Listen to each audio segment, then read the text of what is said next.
Sekarang kita lihat kondisi khusus ketika di titik puncak.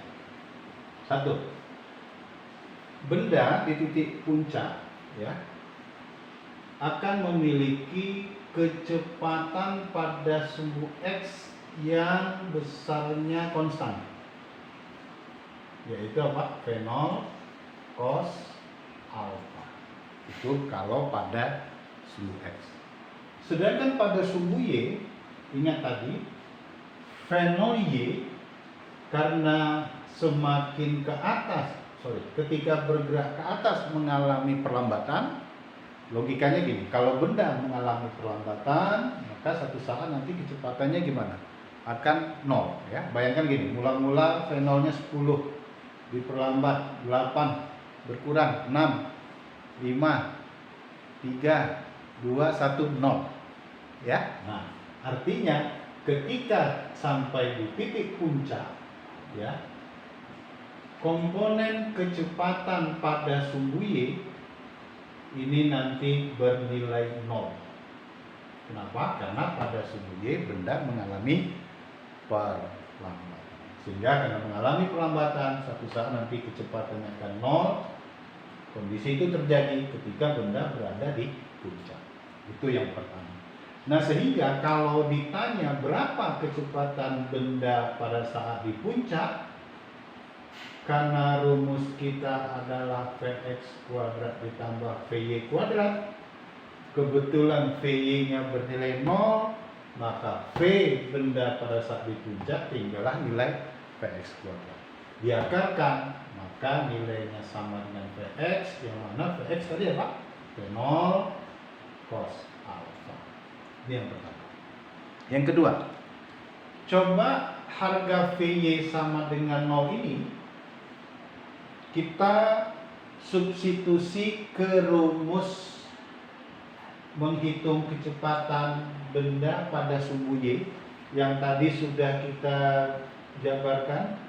Kecepatan pada sumbu Y adalah V0 sin alpha dikurang G dikali dengan T, kan gitu.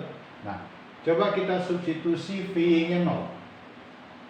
Vy-nya kita ganti 0. Ini terjadi ketika benda tiba di titik puncak, sehingga kita bisa hitung berapa waktu sampai puncak. Bayangkan ini pindah ke kiri, negatif pindah ke kiri jadi positif ya.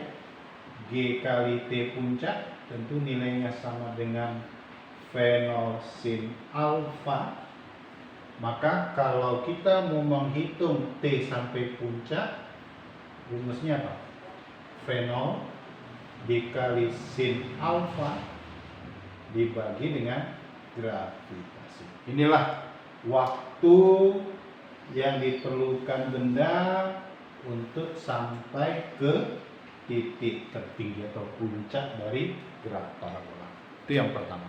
Yang kedua, seandainya kita mau menghitung berapa tinggi maksimum yang dicapai oleh benda tersebut. Begini, coba kita ambil rumus GLBB yang ketiga yang tadi sudah kita jabarkan. Vy kuadrat V0Y kuadrat dikurang 2 kali G kali Y ya. Nah, kita substitusi Vy-nya 0, ini akan didapat V0Y-nya kita ganti V0 sin alpha, kita kuadratkan, dikurang 2 kali G, Y-nya ini Y di titik puncak atau Y maksimum. Kenapa? Karena Vy itu 0 ketika berada di tinggi maksimum. Maaf, ini kita buat Y maksimum aja ya.